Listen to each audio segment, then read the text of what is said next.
NEET की परीक्षा के बारे में हुआ है, जिसको लेकर के विपक्षी लोगों ने देश में हंगामा मचा रखा था। आज पार्टी की ओर से देश के सामने कुछ सच्चाई को रखना है और विपक्ष से कुछ सवाल भी पूछने हैं।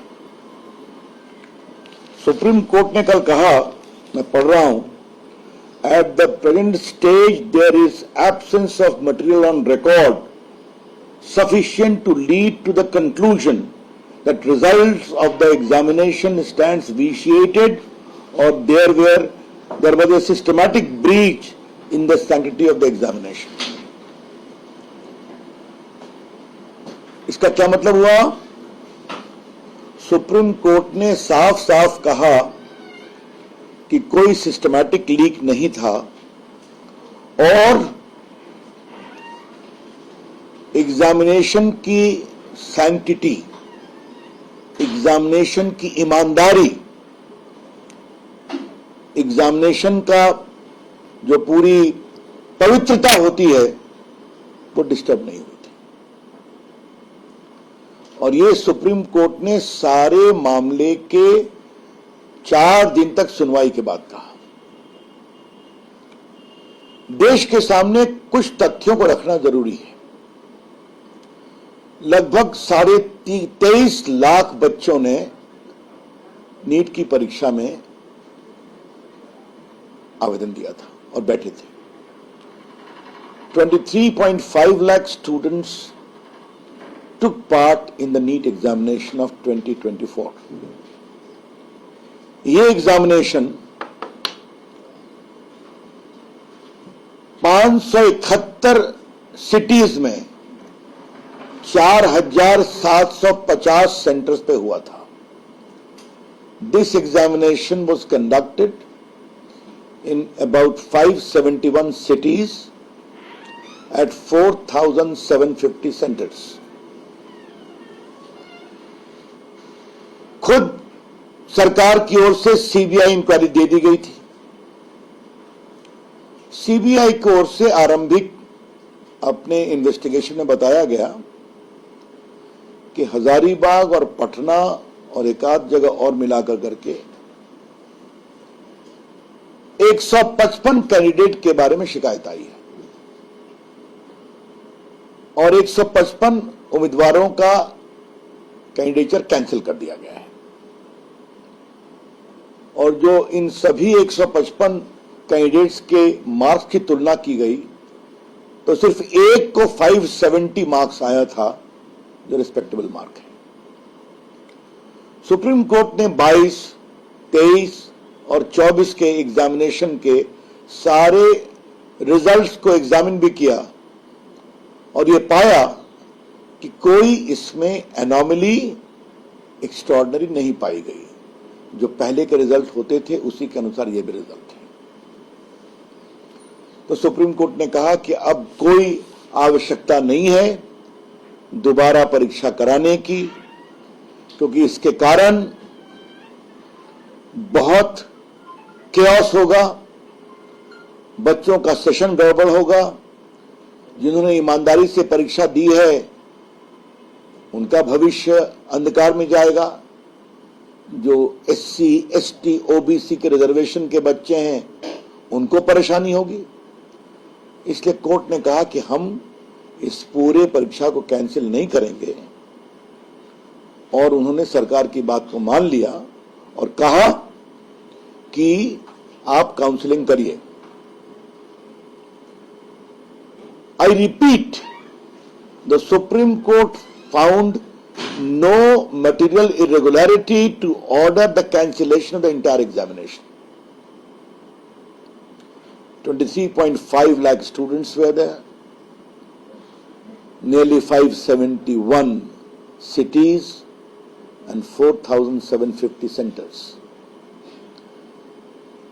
तो ये तो बहुत बड़ी बात हुई है ना। अब हम कुछ बड़ा सवाल उठाना चाहते हैं। इस पूरे मामले में सीबीआई इंक्वायरी किसने ऑर्डर की? भारत सरकार ने की। ईमानदारी से जांच हो रही है, किसके प्रयास से हो रही है? भारत सरकार के प्रयास से हो रही है और सीबीआई ईमानदारी से जांच कर रही है। लोग पकड़े जा रहे हैं।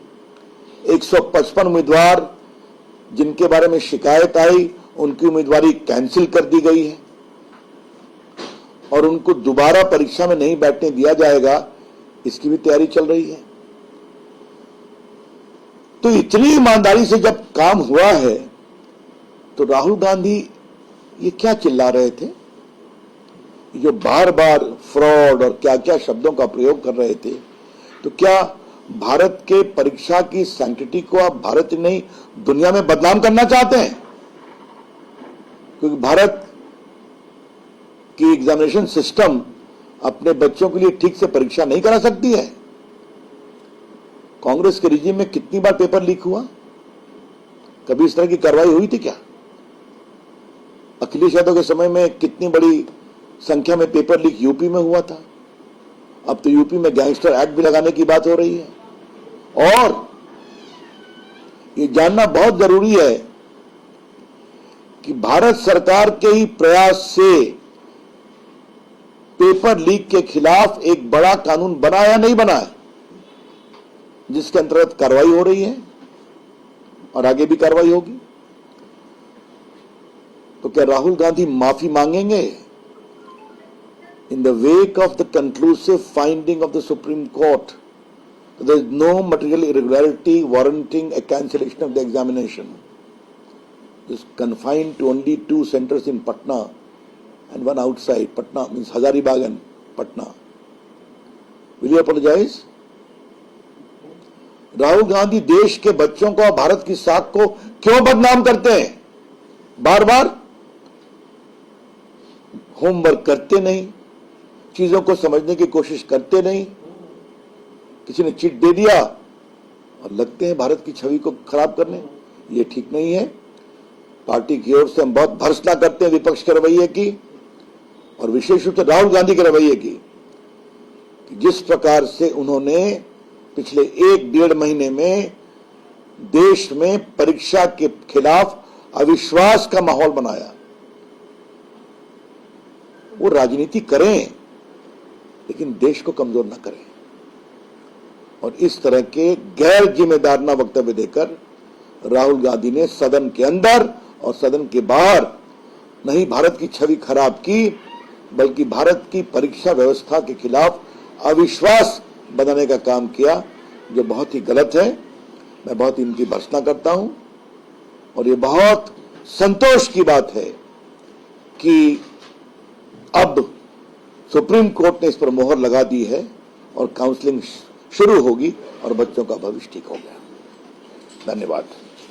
Any questions on this?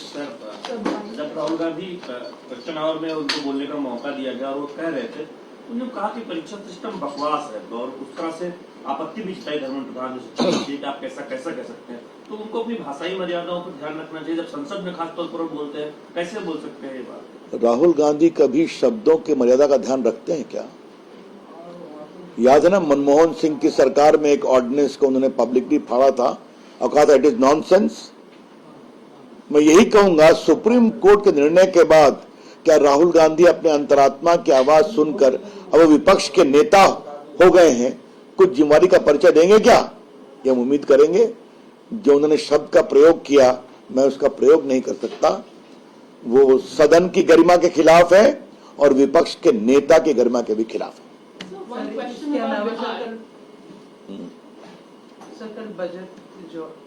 Any question on this? तो सर, आप उम्मीद करेंगे कि नीट मुद्दा पूरी तरह से संसद में अब विपक्ष नहीं उठाएगा, तो एक सबक लेगा, चूंकि ये मामला आप सुप्रीम कोर्ट ने अंतिम हम उम्मीद तो करते हैं।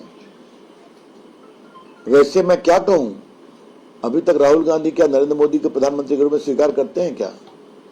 प्रधानमंत्री को बोलने देते हैं क्या? है सदन में आरोप लगाइए, जवाब तो सुनिए। वो जवाब ही नहीं सुनते। Any questions on NEET? Thank you. बस।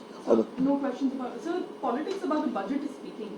बिहार को जो बजट एलोकेट किया, ऑपोजिशन अब प्रोटेस्ट करने वाला है, कह रहे हैं कि झुंझुना दे दिया गया है और बाकी स्टेट्स को नहीं। जो मैं उनसे यही कहूंगा, पूरा बजट पढ़ें। ये पूरा बजट देश के विकास का बजट है, किसानों के लिए है, रोजगार के नए अवसर बनाता है। मैन्युफैक्चरिंग को बढ़ाता है, महिलाओं की चिंता की गई है। 9 उसके मेजर पॉइंट्स हैं। एजुकेशनल लोन को बढ़ाया गया है, मुद्रा लोन को बढ़ाया गया है, इंफ्रास्ट्रक्चर पर हाईएस्ट एक्सपेंडिचर हो रहा है, कैपेक्स बढ़ाया गया है। तो ये देश के लिए है कि नहीं है? अब वो समझेंगे तो, नहीं समझेंगे तो हम क्या करेंगे? क्या बाढ़ नेपाल से नदियां आती हैं तो क्या उसका असर नहीं पड़ता है? पूर्वोदय क्या सिर्फ बिहार के लिए, सिर्फ आंध्र प्रदेश के लिए, सारे पूर्वी भारत के लिए? तो इसमें एक समग्र सोच है। तो इसलिए आप निश्चिंत रहिए, वो बोलते हैं बोलने दें। और बिहार, आंध्र प्रदेश में जो अन्याय हुआ था किसके कारण हुआ था? याद करिए, हड़बड़ी में जब मनमोहन सिंह की सरकार थी तो बिना होमवर्क किए जबरदस्ती बंटवारा किया गया था। तो आज जो उस समय गड़बड़ियां हुई थी उसको सुधारा जा रहा है, ये कहना चाहिए। सर, कुर्सी बचाओ बजट का नाम दे रही है आप, डिस्क्रिमिनेटरी बजट में बताया ऐसा है तो हमने पूरी बातें कह दी ना, कुछ अच्छे शब्दों का प्रयोग करें।